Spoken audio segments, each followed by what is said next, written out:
여러분, 제가 어렸을 때 동네 결혼잔치가 벌어지면 항상 벌어지는 진풍경이 있습니다. 시골에서 결혼잔치를 하다 보면 진풍경이 있는데 그게 바로 무엇이겠습니까, 여러분? 그것은 바로 돼지를 잡는 것입니다. 여러분 기억이 좀 있으신가요? 아이들은 동네에서 돼지를 잡는다고 하면 정말 신기하고 또 궁금해서 정말 아이들이 다 모입니다. 몰려듭니다. 그리고 소리 지르는 돼지를 어르신들 몇 명이 붙들고 어떻게 합니까? 이제 잡기 시작합니다. 그 가까이 있는 장자 부르다가 큰 가마솥을 가지고서 어떻게 합니까? 불을 막 지피기 시작합니다.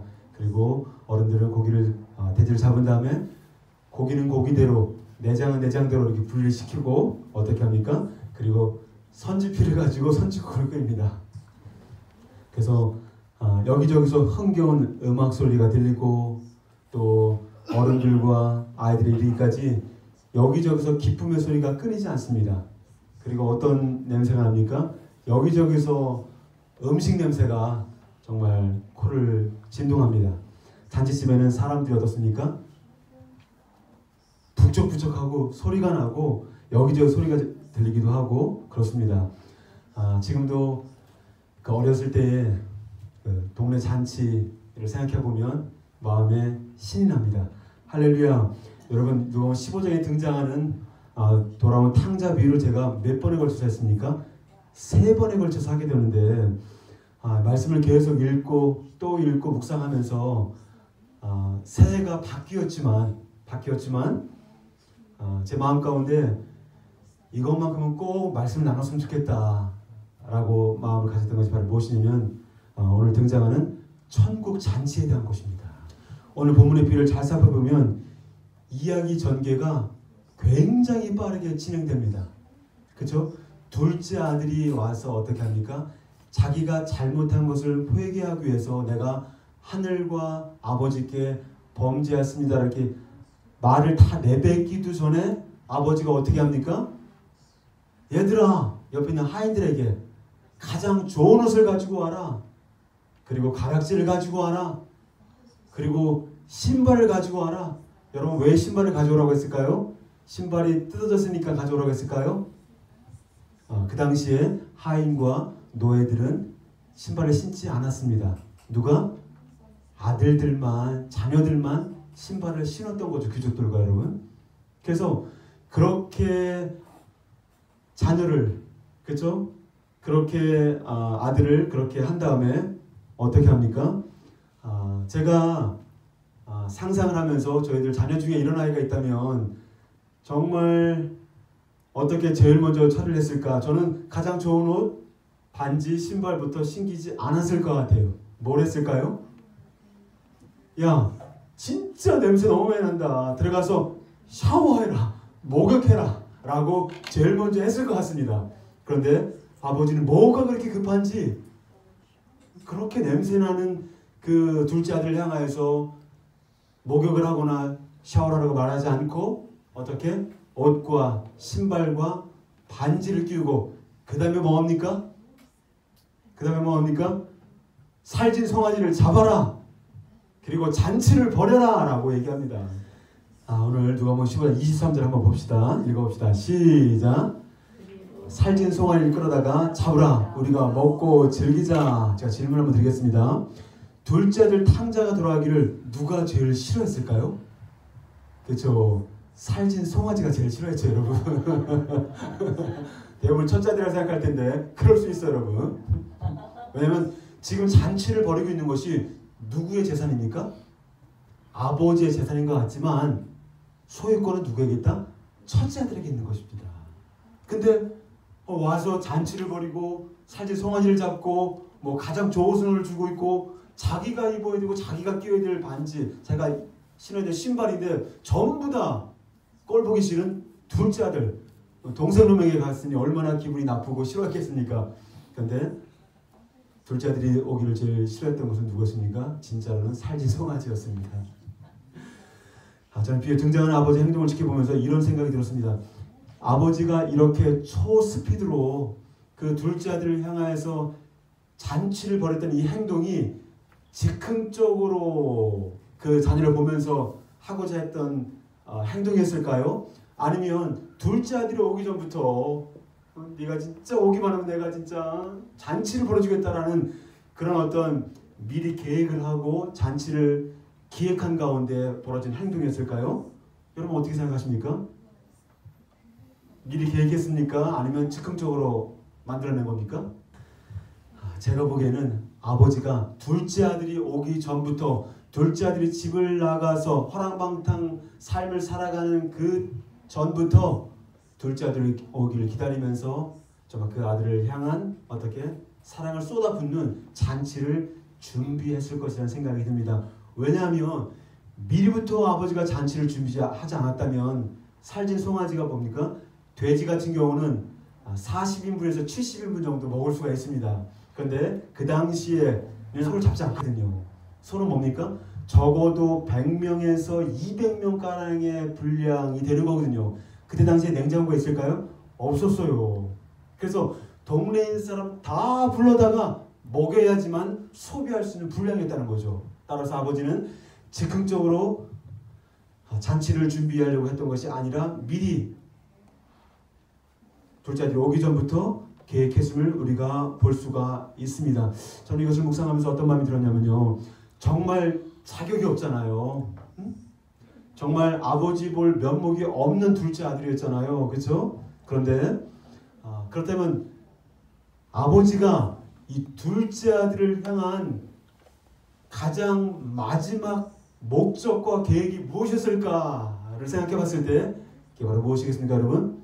결국은 신도 신기고 반지도 끼우고 옷도 입히고 뭐 여러 가지 조치를 취했지만 결국은 왜 그렇게 했습니까?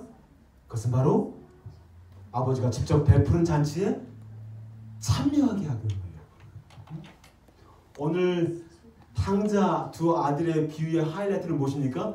아버지가 베푼 잔치에 참여하게 하는 것입니다.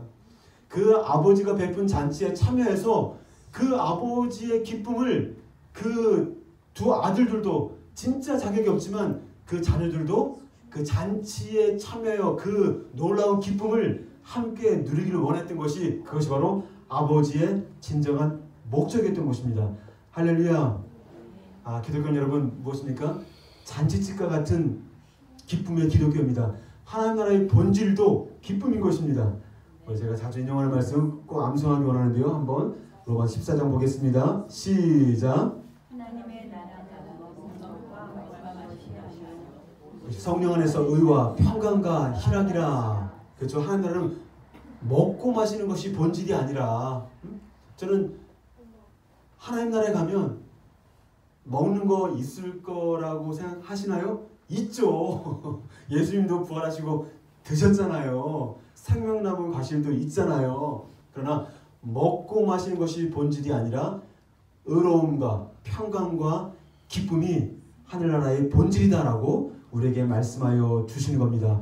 마찬가지로 죄로 인해 망가진 전혀 자격 없는 저와 여러분들을 향한 하나님 아버지의 최종적인 목적과 계획은 바로 무엇일까요? 그것은 바로 하늘 아버지가 준비한 천국잔치에 참여시키는 것입니다. 할렐루야. 저 성경을 보면서 그렇다면 성경에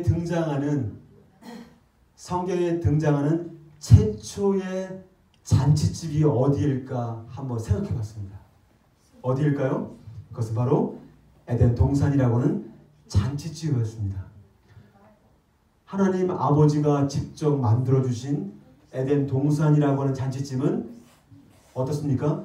하나님의 임재가 있는 전혀 아픔과 고통과 죽음과 이별이 없는 아주 완벽한 곳이었습니다. 그렇죠 여러분?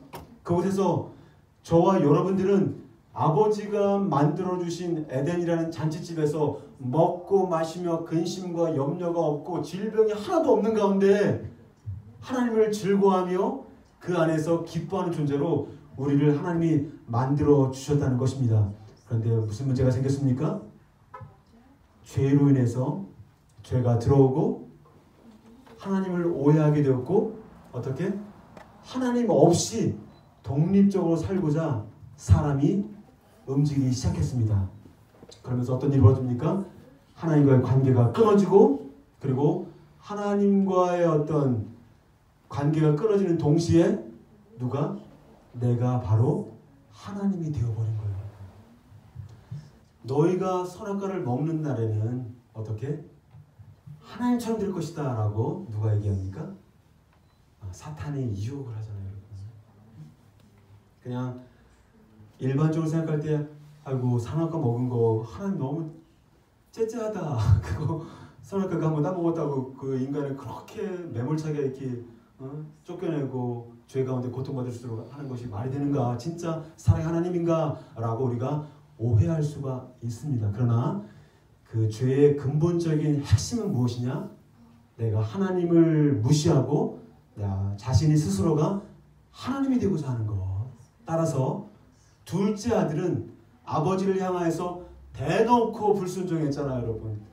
둘째 아들은 대놓고 아버지를 힘들게 했고, 대놓고 아버지를 정말 모욕을 주었고, 대놓고 둘째 아버지를 어떻게 합니까? 모욕을 주었다는 거예요, 여러분. 그러나 첫째 아들은 도덕적인 아름다운 순종을 통하여서 보이지 않게 아버지에게 반항한 것입니다. 아무리 내가 열심을 다하여 아버지를 섬기고 내가 아무리 열심을 다하여 주님을 섬겼다 할지라도 내가 하나님 노릇하고 있다면 그것은 똑같은 탕자인 것입니다. 할렐루야. 따라서 잔치집을 잃어버린 우리들에게 찾아온 것은 자연스럽게 죽음이요, 절망이요, 아픔이요, 또한 살인임을 우리가 볼 수가 있습니다. 그때 이후로 우리 모든 인간들은 영적인 방랑자가 되었는데, 다시 말하면 어떻게 된 겁니까? 영적인 홈리스가 되어버렸어. 우리가 있어야 될 에덴이라고 하는 잔치집에서 하나님 아버지와 평생 동안 정말 즐거운 가운데 살아갈 수 있는 우리 존재로 지음을 받았는데, 내가 하나님이 되고자 하는 범죄로 말미암아 어떻게 그 에덴이라는 잔치집에서 우리는 쫓겨나게 되었고, 어떤 누구도 이제는 들어갈 수 없는 존재가 되어버렸습니다. 한마디로 영적인 방랑자, 영적인 홈리스가 되어버린 것입니다. 그렇게 보니까 성경 전체 이야기가 어떻게 펼쳐지고 있습니까? 잔치집을 잃어버린 영적 방랑자의 이야기로 가득한 것을 볼 수가 있습니다. 우리 사진 한번 보여줄까요? 아담과 하와가 에덴이라는 잔치집에서 어떻게 됩니까? 쫓겨납니다. 왜 쫓아냈을까요? 범죄한 인간이 죄인인 상태에서 생명나무 과실을 먹으면 영원한 죄인이 되는 거예요. 복귀할 수가 없는 거예요, 여러분. 그래서 어떻게 합니까? 그들을 내어 쫓죠. 왜? 생명나무 과실을 다시 못 먹도록. 그리고 아담과 하와의 첫 아들이 누구였습니까? 가인이었죠. 응? 가인이 어떻게 합니까? 둘째 동생 아벨을 쳐 죽입니다. 살인자가 되어 영적인 방랑자로 땅을 떠돌아다니고 있습니다. 세 번째, 이스라엘 백성들은 어떻게 합니까? 이집트에서 무려 200명도 아니고 430년 동안 노예가 되어서 방랑자의 삶을 살아가고 있습니다. 여러분, 구약 성경의 전체를 보십시오. 계속 방랑하고 있어. 땅을 떠돌아다니고 있고 노예 상태에 있고 영적인 홈리스가 되어서 계속 본향을 향하여서 귀향하려고 하는 그런 몸부림치는 것을 우리가 볼 수가 있습니다. 그 다음 다윗이 누구입니까? 다윗도 왕이 되기 전에 적어도 15년에서 20년 동안 광야에서 유랑자가 되어서 계속 떠돌아다녔습니다. 또한 이스라엘 나라 전체가 방랑자의 신세를 어떻게 합니까? 바벨론으로 끌려가고 있습니다. 따라서 탕구 하나님이라는 책을 쓴 팀 켈러 목사님은 어떻게 이야기합니까? 책에서 이렇게 말하는데요. 인류 전체가 잃어버린 잔치집을 찾기 위해 귀향을 시도하는 방랑자의 무리들이라고 정의를 하고 있습니다. 우리 인류 전체를 어떻게 정의합니까? 잃어버린 잔치집을 찾기 위해 귀향을 시도하는 방랑자의 무리들이다. 어디를 가도 안식을 찾을 수 없다라고 우리에게 말씀하고 있습니다. 그런데 어떻게 합니까? 스스로의 힘으로 내가 쫓겨났던 그 고향을 향하여 몸부림치고 노력하고 힘쓰고 애썼지만 인류 전체를 통틀어서 한 명도 그 귀향을 성공한 귀향에 대한 꿈을 이룬 사람은 한 사람도 없었다는 것입니다. 이것은 기쁨과 사랑이 가득한 잔치집을 잃어버린 자들에게 완전히 절망의 소식인 것입니다. 그러나 성경에 계시된 하나님은 어떻습니까? 그 하나님 아버지는 죄인된 우리들이 영적인 방랑자로 머물러 있기만을 기다리지 않고 적극적으로 우리들을 잔치집으로 참여하는 장면을 어떻게 성경 곳곳에서 메타포, 상징적으로 우리들에게 보여주고 있습니다. 이것은 절망을 빠진 죄인들에게 커다란 희망을 보여주는 것입니다. 그렇다면 여러분, 구약 성경에서 잔치집을 보여주는 장면이 어디일까요? 구약 성경을 한번 쭉 넘겨보세요. 장세기, 출애굽기 쭉 있으면 수많은 곳에 잔치집의 모습을 묘사해주는 상징적인 그림들이 너무 많이 있습니다. 제 생각 속에 들어왔던 것은 어디냐면 사무엘하 9장입니다. 이제 사울 왕의 가문이 무너지고 다윗 왕이 왕권을 잡아서 이제 국가의 권력을 점점 세워나갈 시기였습니다. 그럴 때 뭐라고 합니까? 사울 왕의 가문 중에 누가 남은 자가 있느냐? 그때는 누가 남았다고 합니까? 무비보셋이 남았다. 누가 무비보셋입니까? 사울의 손자요? 요나단의 친아들이 무비보셋이에요. 그러면 여러분 왕조 영화들 많이 보잖아요. 한 왕조가 바뀌면 전에 있던 왕조는 완전히 이렇게 어떻게 합니까? 징벌을 하잖아요. 그걸 뭐라고 하죠? 복수한다거나 원래 있던 왕조가 사라지고 그 다음 왕조가 일어나면 그 전 왕조는 완전히 몰락을 시키잖아요, 여러분. 그렇다면 철저하게 다윗을 죽이기 위해서 무분을 쳤던 사울왕의 손자였던 무비보셋이 있다면 어떻게 합니까? 제일 먼저 쳐 죽여야 될 넘버원이 누구냐? 무비보셋이에요. 그런데 다윗은 어떻게 합니까? 그를 맞이해서 자기 자식처럼 아들처럼 대우해주고 그리고 매일 아침마다 왕의 진미를 먹으면서 함께 식탁을 같이 할 수 있도록 그렇게 배려합니다. 제가 만약에 다윗 왕의 부하였다, 측근이었다, 그러면 저는 엄청 화났을 것 같아요. 그렇잖아요, 여러분? 아니, 우리 다윗 가문의 가장 정말 원수가 되는 손자인데 왜 그를 왕의 상에 함께 먹게 하면서 아들처럼 대우를 해주는가? 정말 화가 났을 것 같아요. 사무엘하 9장 11절 같이 한번 파란색을 읽어보겠습니다. 시작. 무비보셋은 왕의 상에서 먹으니라. 이것이 여러분 7절, 10절, 11절, 12절. 여러분 계속해서 뭐가 나오느냐? 사울의 손자였던 무비보셋이 계속해서 왕의 진미를 먹으며 살아가고 있다고 계속 반복해서 우리에게 말해주고 있습니다. 다윗 왕의 부하로서는 전혀 이해할 수 없는 다윗의 행동이었고 그리고 그 모습을 향해서 어떻게 큰 분노를 낼 수밖에 없는 상황이었을 것입니다. 그런데 여러분 잘 보세요. 여기서 다윗 왕을 통해 보여주시는 하나님의 은혜는 어떻습니까? 알면 알수록 화가 납니다. 어떤 목사님이 말씀을 전하시는데 그러시더라고요. 여러분이 복음을 전할 때 아무도 그 복음에 대해서 화를 내는 사람이 없다면 그 복음은 진정한 복음이 아닌 것입니다. 좀 이해가 되시나요? 여러분 우리들도 마찬가지로 나 자신이 전혀 자격 없는 무비보셋과 같은 죄인임을 깨닫는 순간 죄인임을 깨닫기 전까지는 우리들도 화가 날 거예요. 내가 당연히 대접받을 수 있는 은혜 받을 수 있는 자격이 있는 사람이라고 생각한다면 우리는 어떻게 합니까? 화가 날 것입니다. 근데 나도 무비보셋처럼 똑같이 정말 처마저 죽어야 될 그런 존재인데 나를 불쌍히 여겨서 내가 철저히 나도 무비보셋처럼 죄인임을 깨닫게 되는 순간 그 하나님의 은혜를 생각할 때마다 우리는 감사와 감격에 우리가 머물게 될 것입니다. 할렐루야. 여러분 정말 그렇습니다. 하나님 아버지가 준비한 천국 잔치는 어떻습니까? 들어갈 자격이 있다고 생각하고 또 스스로 의인이라고 생각하는 사람들은 그 천국 잔치에 한 명도 들어가지 못합니다. 누가 그랬습니까?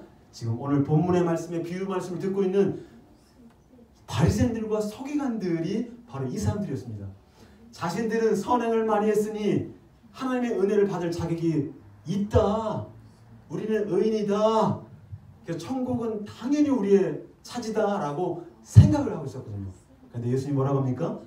그렇게 자격이 있고 의인이라고 생각했던 바리새인들은 천국에 들어갈 수 없다고 얘기했고 전혀 예상을 하지 못하고 무조건 천국이 아닌 지옥을 갈 수밖에 없는 죄인들과 창기들은 오히려 천국을 갈 수 있다고 선포하니 이 바리새인들의 마음이 얼마나 화가 많이 났겠습니까? 오히려 전혀 자격이 없고 자신이 죄인임을 인정하는 자들만이 어떻게?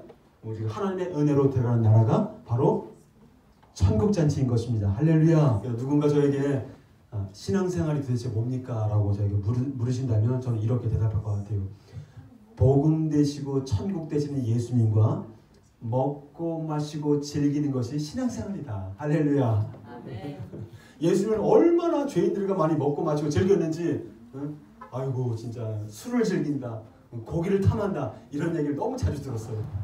또 누군가가 목회가 무엇이냐고 묻는다면 아직 얼마 해보진 않았지만요. 복음 안에서 천국 되시는 예수님 안에서 성도들과 함께 먹고 마시며 즐기는 것이 목회다라고 말하고 싶습니다. 할렐루야. 여러분 기독교는 단지 이론과 교리가 아닌 것입니다. 여러분 기독교는 복음과 천국 되시는 주님과 함께 먹고 마시는 잔치요 축제인 것입니다. 할렐루야. 할렐루야. 올해 신약 성경에서 그렇다면 구약을 넘어서 신약에서 잔치집을 보여주는 장면이 어디 있을까요? 한번 떠올려 보세요. 신약에는 잔치가 어디서 벌어지고 있어요? 아 그렇죠. 가나의 혼인잔치.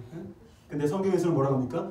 가나의 혼인잔치에서 벌어진 물을 포도주로 만드는 기적이 첫 번째 표적이다. 여러분 표적을 영어로 뭐라고 할까요? 기적은 미러클이라고 하잖아요. 표적을 뭐라고 합니까? 사인이라고 하거든요. 우리 여러분 교회로 오실 때 밖에 뭐 있었죠? 간판이 있었죠? 그걸 사인보드라고 하거든요. 근데 누군가 와서 그 지저스 비전 베프티스트 교회를 간판을 보여서 이게 교회네? 라고 해서 거기서 차 바치고 거기서 뭐 예배 드리려고 막 하고 있을까요? 그렇지 않아. 왜 그럴까요? 사인은 표적은 그 표적 자체가 중요한 것이 아니라 그 표적을 통해서 우리에게 주시고자 하는 진짜 진리가 있다는 거예요. 그 사인을 보고서 저쪽으로 하는 거구나. 그리고 차를 쭉 돌리면서 뒤쪽으로 오셨잖아. 그리고 들어오셨잖아. 여기가 실상인 거지 저 밖에 있는 사인보드가 실상이 아니라는 거예요, 여러분. 그래서 예수님께서 가나의 혼인잔치를 통하여서 그 표적을 통하여서 물이 포도주가 되는 표적을 통하여서 우리에게 주시는 메시지가 무엇일까? 여러분 포도주가 무엇입니까? 우리나라 옛날 생각하면 감주 같은 거? 감주 기억나세요? 명절 때 식혜 떨어지면 안 되잖아요. 근데 더 중요했던 거예요. 유대인의 결혼식장에서 포도주가 떨어졌다 그러면 아이고 준비 안 했네. 이거 진짜 굉장히 연애를 준비한 주인을 비난할 수 있는 아주 중요한 실수가 되는 거거든요. 그리고 포도주는 그 결혼식장에 흥겨움과 즐거움과 기쁨의 맛을 내주는 거예요, 여러분. 그래서 포도주가 떨어졌다. 이게 무슨 일입니까? 더 이상 이 혼인잔치에 기쁨이 떨어졌다. 이 얘기거든요, 여러분. 혼인잔치에 기쁨이 없으면 그게 혼인잔치겠습니까? 저희 결혼식에 온 사람들이 막 슬퍼하고 울고 막 그런다면 어떻겠습니까, 여러분? 감격의 눈물이 나면 이해를 하겠지만 잔치집에 와갖고 슬퍼하고 울고 이러면 안 되잖아요, 여러분. 마찬가지로 왜 예수님께서 제일 첫 번째로 자신이 물을 포도주로 만드는 그런 표적을 만드셨을까? 그래서 무엇이겠습니까? 예수님이 친히 포도주가 되어주셔서 맹물처럼 살맛없는 우리 죄인들 인생들 어떻게 진짜 포도주, 진짜 십자가에서 쏟아진 그 예수의 보혈을 통해서 베풀어지는 그 잔치만이 진짜 기쁨의 잔치가 될 것임을 우리에게 보여주는 것입니다. 할렐루야. 그리고 가나의 혼인잔치에 진짜 연애를 베푸는 주인이 그 결혼한 사람의 부모님인 것 같지만 진짜 십자가의 보혈을 통하여서 베풀어지는 그 잔치의 주인공은 누구냐? 바로 예수님이 우리에게 보여주는 것입니다. 할렐루야. 할렐루야. 그 다음에 여러분, 죄로 인해 하나님의 잔치집에서 쫓겨난 우리들이 어떻게 다시 그 죽음도 없고 슬픔도 없고 아픔도 없고 이별도 없고 슬픔도 없는 그 잔치집에 다시 돌아갈 수가 있을까요? 죄인된 우리들은 아무것도 할 수 있는 것이 사실 하나도 없습니다. 오직 희망이 있다면 무엇입니까? 복음의 소식을 듣고 회개하고 복음에 반응하는 것입니다. 여러분 잘 들어보세요. 누가 우리를 구원했습니까? 하나님께서 창조주 하나님이 여러분들의 구원을 일일이 창세 전부터 계획하셨습니다. God the Father is our planner for salvation. 그리고 성자 예수님께서 자신을 십자가에서 물과 피를 다 쏟으시고 자기의 몸을 찢으심으로 말미암아 직접 예수님께서 희생당하심으로 구원을 이루셨어요. 그 다음에 성령 하나님 어떤 분입니까? 이제 성부 하나님의 우리를 향한 구원의 계획과 성자 예수님을 통하여서 몸을 찢으신 구원을 이루신 그 사건을 어떻게? 이것이 복음이다라고 해서 성령 하나님은 우리를 통해서 초청하는 것입니다. 이 복음을 듣고 회개하고 믿는 자들에게 누구도 예외 없이 천국 잔치에 참여하는 자격을 주겠다라고 성령께서 간청하고 우리에게 초청하는 것입니다. 근데 오늘 조금 15장을 보시면 어떻습니까? 성부 이 아버지를 통해서 성부 하나님께서 그냥 즉흥적으로 이 잔치를 계획한 것이 아니라 어떻게 합니까? 미리 전부터 얘가 타락해서 나가고 흥청망청 살아가는 그 전부터 나가는 순간부터 이 아들을 향한 잔치를 계획하셨다는 거예요, 여러분. 그리고 성자 예수님은 무엇을 했습니까? 이 아버지를 통하여서 자신의 모든 부끄러움과 수치를 다 당하면서 아들에게 달려감으로 그를 입맞추고 어떻게 했습니까? 아들로서 대우해 주잖아요, 여러분. 그게 성자 예수님의 모습을 보여주고 있는 것입니다. 또한 성령 하나님 어떻습니까? 성부 하나님의 계획과 성자 예수님의 희생을 바탕으로 해서 마지막에 어떻게 하고 있습니까? 누가복음 15장 28절 한번 보겠습니다. 읽읍시다. 시작. 그가 노하여 들어가고자 아버지가 나와서 권한대. 이게 누굽니까? 아들 몇째입니까? 아버지가 잔치를 다 베풀어 놨어. 송아지도 잡고 둘째 아들도 들어와서 즐거워하고 있고 이제 첫째가 남았는데 첫째를 향해서 어떻게 합니까? 여기 보시면 그가 권한대 he begged, he pleaded 간청했다라고 되어 있거든요. 근데 잘 보시면 여기서 권하다의 원래 의미는 간청하다, 위로하다, 격려하다는 의미로 성령님이라고 하는 파라클레트와 그 원어적인 뿌리가 똑같다는 거예요, 여러분. 이해가 되시나요? 따라서 아버지는 자신을 향해 분노를 폭발하는 큰아들을 향해서도 자신이 베푼 잔치에 참여해 기쁨과 즐거움을 함께 누리자고 지금 간청하고 격려하고 있습니다. 이것이 본문에 등장하는 아버지의 간청을 통해서 그 간청이 화내며 성질내며 잔치집에 들어가지 않으려고 하는 그 아들을 향하여서 성령님의 모습으로 그 아들의 마음에 초청하고 있고 지금 간청하고 있는 거예요. begged. 이것도 굉장히 동네 사람들의 볼 때는 굉장히 모욕적인 표현이에요, 여러분. 아버지가 화내는 그 아들을 향해서 빌듯이 간청하는 거거든요. 제발 들어가자. 같이 즐기자. come and celebrate. 근데 여전히 큰 아들은 반응하지 않고 있습니다. 결국 에덴 동산이라는 잔치집은 잃어버린 모든 죄인들을 잔치집에 참여시키고자 하는 삼위일체 하나님의 끝없는 한없는 열심을 우리에게 보여주고 있는 것입니다. 할렐루야. 그렇다면 여러분 이제 잔치집에 이제 들어간다면 우리가 상상을 해봅시다. 그러면 잔치집에서 우리가 경험하게 되는 그 진짜 기쁨이 어떤 기쁨일까요? 축하해 주는 거죠? 맞습니다. 제일 먼저 여러분 잔치집에서 벌어지는 이 기쁨의 잔치는 어떤 잔치냐면 하나님 아버지의 한없이 참으시고 인내하시는 그분의 선하심을 축하하는 기쁨의 잔치인 거예요. 오늘 잔치를 왜 벌였습니까? 아들의 선한 행동 때문에 첫째 아들과 둘째 아들이 행동을 잘했기 때문에 그를 축하하기 위해서 지금 잔치를 벌인 겁니까? 아니요 여러분. 둘째 아들은 오히려 더 아버지 마음을 힘들게 했고 첫째 아들은 사람들이 다 있는 앞에서 아버지를 또 면박을 주잖아요. 모욕을 하잖아요. 여러분. 안 들어가겠다고 화를 내면서. 응? 그럼에도 불구하고 아버지는 마음을 아프게 한 둘째 아들이나 분노를 퍼붓던 첫째 아들에게 용서와 사랑을 베풀 기회를 가질 수 있었기 때문에 한없이 기뻐하고 있었습니다. 오늘 벌어진 성대한 잔치는 아버지의 선하심, the goodness of God, 하나님의 선하심을 축하하는 기쁨의 잔치였고요. 두 번째 기쁨은 어떤 기쁨일까요? 죽었다가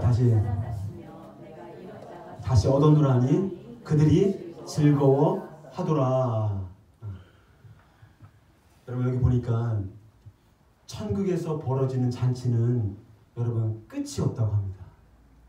천국에서 벌어지는 잔치는 멈추지 않는다고 합니다. 이게 뭘 의미하는 걸까요? 천국에서 벌어지는 잔치가 끝이 없고 멈추지 않고 영원하다고 하는 거, 이거 뭘 의미하는 걸까요? 이건 바로 우리는 다 알 수 없지만 지구촌 어디인가에서 영적으로 죽었던 죄인들이 계속해서 구원받는 회개의 역사가 계속 일어나고 있다는 거예요. 응?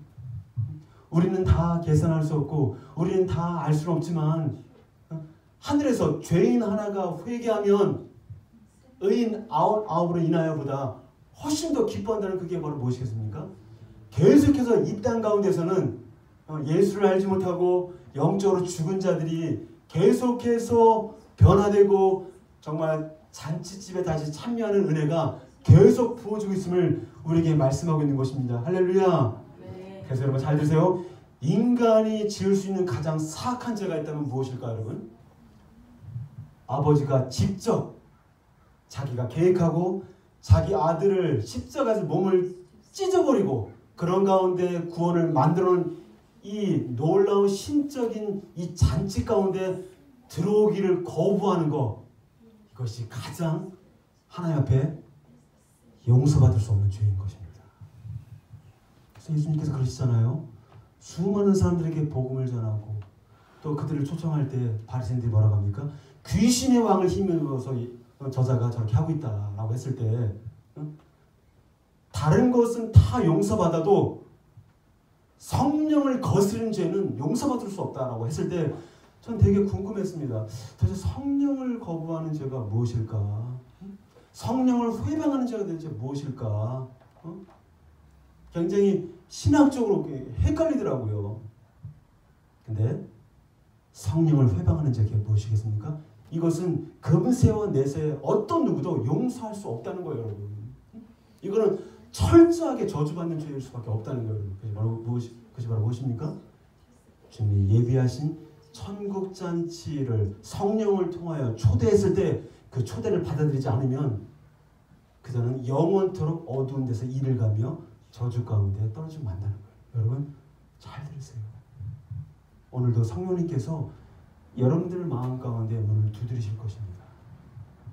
여기는 모든 자들이 하나님의 자녀가 됐다면 문제는 없을 것 같아요. 그러나 여기 중에서 내가 아직 구원의 확신이 없고 내가 하나님의 자녀가 되었는지 알지 못하는 자들이 있다면 성령께서 초청하는 그 음성에 응답하는 은혜가 있기를 주의 이름으로 축복합니다. 따라서 우리가 올 한 해 꼭 붙들어야 될 것이 있는데 제일 첫 번째가 바로 무엇이냐면 하나님의 선하심을 맛보며 알아가는 것입니다. 할렐루야. 내가 인정하든 인정하지 않든 여기에 있는 우리 모든들 가운데 하나님에 대한 오해가 너무 많다는 거예요. 심지어 저도 목회자이지만 하나님에 대하여 오해할 때가 있을까 없을까요? 있어요. 하나님에 대한 오해가 생깁니다. 성경에 나타난 사도 바울도 그런 하나님에 대한 어떤 사랑에 대하여 의심하는 장면들이 나오기도 합니다. 우리는 연약한 자들이기 때문에 그럴 수 있어요, 여러분.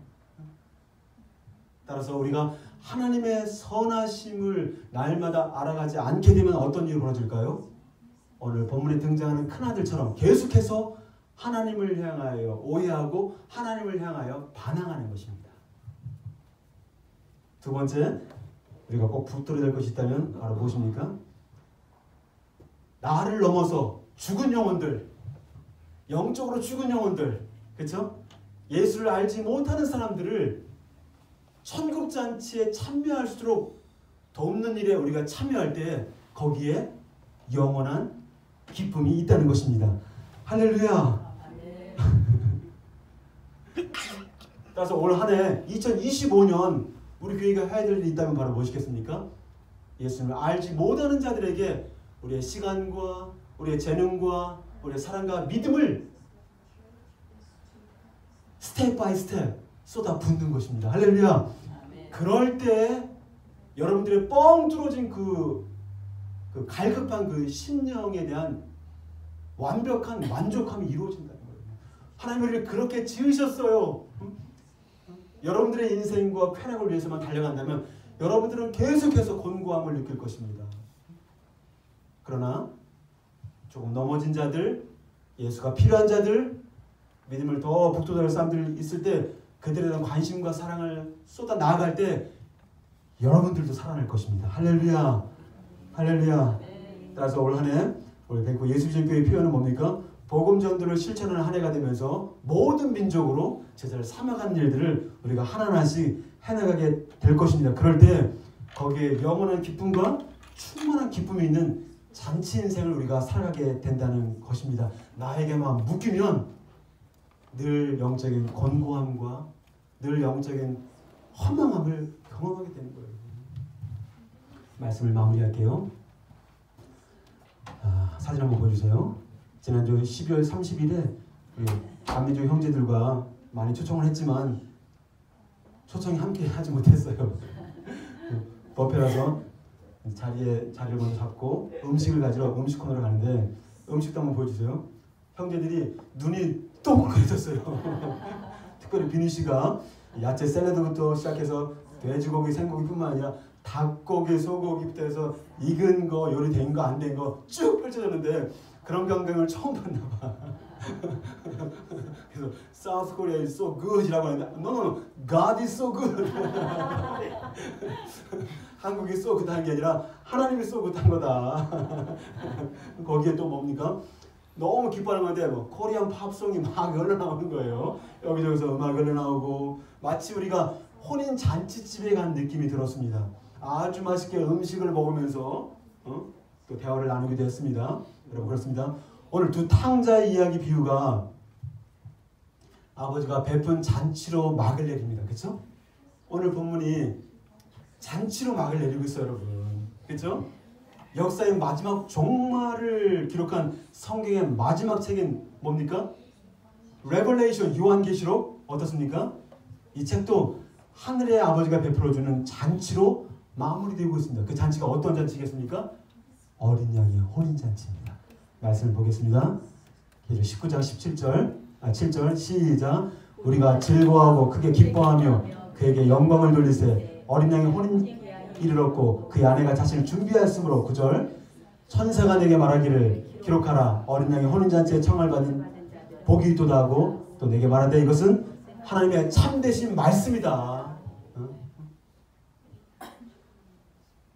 하늘아버지가 에덴이라는 잔치집을 잃어버린 죄인들을 향하여서 이제 마지막 날에 우리를 잔치집에 참여시키기 위해서 어떻게 어린 양의 혼인잔치를 준비하셨다고 말씀하고 계십니다. 여기서 어린 양은 누구겠습니까? He is the Lamb. Jesus is the Lamb of God who takes away our sin. 우리의 죄를 지고 가신 하나님의 어린 양이다. 누가?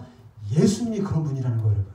그래서 그분이 저와 여러분들을 혼인집에, 잔치집에, 어린 양의 혼인잔치에 참여시키기 위해서 그분 스스로가 자기의 몸을 어떻게 십자가에서 완전히 찢으셨다고 해요.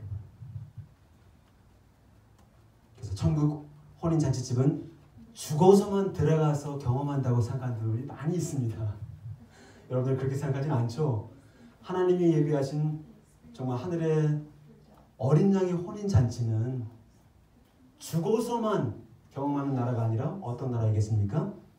지금 이 땅에서 경험할 수 있는 나라라는 거예요.